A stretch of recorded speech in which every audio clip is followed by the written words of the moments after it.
जब से आप यहाँ पे आ रहे हैं क्या महसूस हुआ? हमें बहुत अच्छा महसूस हुआ है हाँ। और मुझे काफ़ी आराम है। आपकी जो समस्या थी, जिसको लेकर आप आए थे, वो समस्या दूर हुई? जी हाँ, दूर हो गई। अच्छा। कैसी समस्या थी? कोई वैसे बीमारी थी या कोई आध्यात्मिक या कोई ऊपरी बाधा थी? प्रेत बाधा था। प्रेत बाधा थी, अब ठीक हो गई? जी हाँ, ठीक हो गई हैं। हम इलाहाबाद से आते हैं भैया। इलाहाबाद में कहाँ से? इलाहाबाद हाई कोर्ट से। हाई कोर्ट से आते हैं, वकील हैं आप? नहीं, नहीं, कर्मचारी। अच्छा, तो हाई कोर्ट के कर्मचारी हैं, कहते हैं कि पढ़े-लिखे लोग इन चीज़ों पर विश्वास नहीं करते। आपको कितना विश्वास है इन चीज़ों पे? आपका क्या मानना है? हमें तो बहुत विश्वास है, जब से आए हमको बड़ी दिक्कत थी। हाँ। आर्थिक दिक्कत थी और घर में सब बीमार-उमार रहते। जी। जब से आए ब्रह्मदेव सरकार के दरबार पे, हाँ, हाँ। तब से काफ़ी आराम है और पूर्ण रूप से आराम है।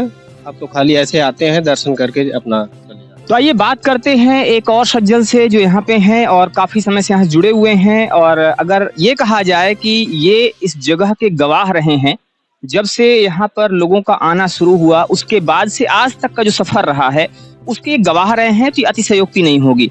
भैया क्या नाम है आपका? हमारा नाम रेवती रमन मिश्रा है। रेवती रमन मिश्रा जी हैं और यहाँ से काफ़ी लंबे समय से जुड़े हुए हैं, यहाँ तक कि अगर ये कहा जाता है कि शुरुआत से जुड़े हुए हैं, तो ये बिल्कुल भी गलत नहीं होगा। जब से आप यहाँ से जुड़े हुए हैं, तब से आज तक का जो सफ़र है, कैसा रहा है? क्या देखते हैं आप? हम तो मतलब गाँव में से हैं और साथ में बल्कि जो सवारी है बाबा के ऊपर, तो उनके साथ हमारा मतलब उठना-बैठना जो है, स्कूल आना-जाना हर तरह से। शुरुआत में तो जो है बाबा जी को शायद खुद भी नहीं ये होता था कि जो है यहाँ ऐसा सजेगा। कुछ लोगों को जब इनको सिद्धि हुई, तो एक लोगों को जो है कुछ इन्होंने कह दिया, जाइए आपका ऐसा हो जाएगा। अभी वैसे हो गया। लोगों को धीरे-धीरे मोहल्ले में भी है भाई इसका प्रचार हुआ। भाई यार भाई ने ऐसा कह दिया, भैया ने ऐसा कह दिया, ऐसा हो गया। ये हुआ कि हुआ ऐसे कैसे? तो बोले कि जो है ब्रह्म का जो है हमको ज्ञान हुआ है।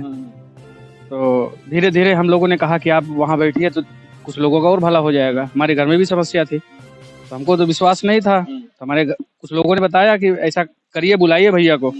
हम बुलाए और झाड़े आराम हो गया। हमको विश्वास हुआ। तो बोले यार कि शनिवार को जो है वहाँ पूजा करने जाते हैं ये। कि किसी की समस्या लेके हम आए थे। यहाँ लेके आए, उसका जो है यहाँ बैठे, बाबा ने बताया उसको आराम हो गया। तो लोग यहाँ पर आते हैं, लोगों की समस्याएँ दूर होती हैं और 5 शनिवार की बात की जाती है। अच्छा, मैंने एक चीज़ हमने सभी ने देखा होगा कि बहुत सारे दरबार ऐसे हैं जहाँ पर अभी कुछ लोग बता रहे थे कि हम कई जगह पे गए, वहाँ पे पैसे लिए गए, पैसे हमसे माँगे गए, लेकिन आराम नहीं मिला। और ये एक वजह होती है जिसकी वजह से लोगों की जो आस्था है, लोगों का विश्वास जो है, वो डगमगा जाता है।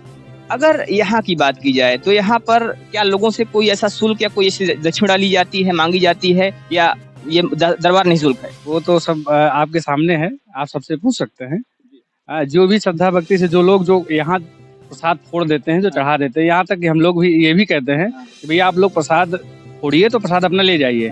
जो लोग प्रसाद छोड़ जाते हैं, वही हम लोग को जो है वितरित कर देते हैं। बाकी ऐसा कुछ नहीं है।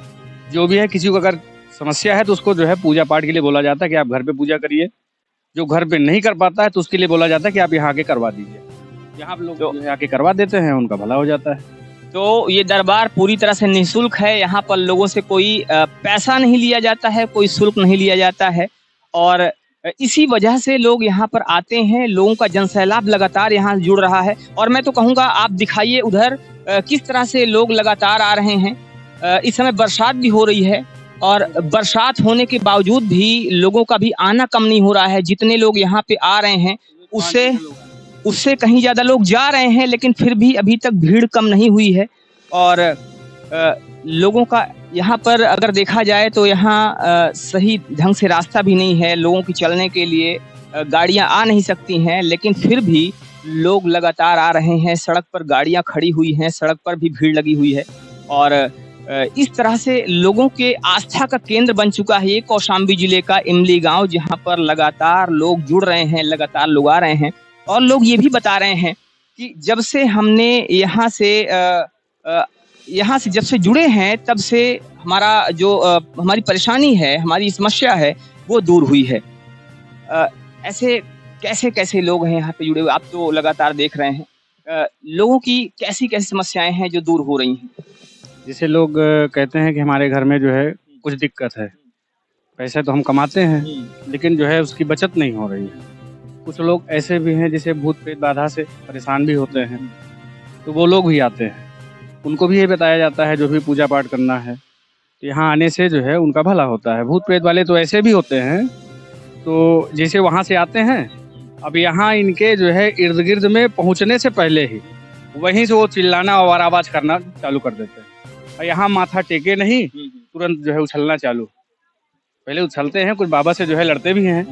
भाई पहले तो आते हैं तो तेज अपना दिखाते हैं कि हम जो है बाबा से ज़्यादा बड़े हैं, लेकिन फिर बाबा उनको जो है ढीला करते हैं। अच्छा, एक चीज़ अक्सर देखी जाती है, ये चीज़ें होती हैं देखी जाती हैं कि हाँ, लोग कहीं पर किसी आध्यात्मिक जगह पर जाते हैं, तो अगर वहाँ पर कोई शक्ति है, तो वहाँ पे जो भूत-प्रेत हैं, जो ऐसे होते हैं, जो ऐसी शक्तियाँ होती हैं, वो चिल्लाना शुरू कर देती हैं। लेकिन जो तर्कशास्त्री हैं, वो कहते हैं कि ऐसा कुछ होता नहीं है और ये सब एक मनोवैज्ञानिक परेशानी होती है, जिस वजह से ऐसा होता है। इस पर आप क्या कहेंगे? और इस पर जो ये तर्क देते हैं लोग, ये कहाँ तक सही है? आपके हिसाब से क्या है ये?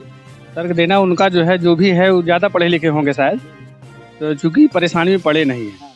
और हमको तो लगता है जैसे जैसे माना कि अगर कोई जब आता है, एक दिन जो है एम्बुलेंस से कोई आया था, एम्बुलेंस से भी कोई आया था, क्योंकि एम्बुलेंस चलाने वाला वो सरकारी कर्मचारी होगा, वो भी दवा इलाज डॉक्टरी सब जानता होगा, लेकिन फिर भी वो किसी को लेके आया था, किसी पेशेंट को लेके नहीं आया था, किसी अपने घर वाले को लेके आया था। तो उसको भी जो है ऐसा लगा, कहीं 2-4 बार से कहीं से बात चली, जैसे कोई समस्या होगी, जैसे कोई बीमार है, एकदम अस्वस्थ है, एकदम बेहोशी मुद्रा में है, जब उसको चारपाई पे लेके आते हैं, यहाँ जब माथा टिकवाते हैं, अब बाबा जी उनको फूंक मारते हैं, तो खड़े खड़े मुस्कुराते हुए हो जाते हैं, अपने पैर पे चल के जाते हैं। तो कैसे हम मान लें कि यहाँ पे कोई शक्ति नहीं है?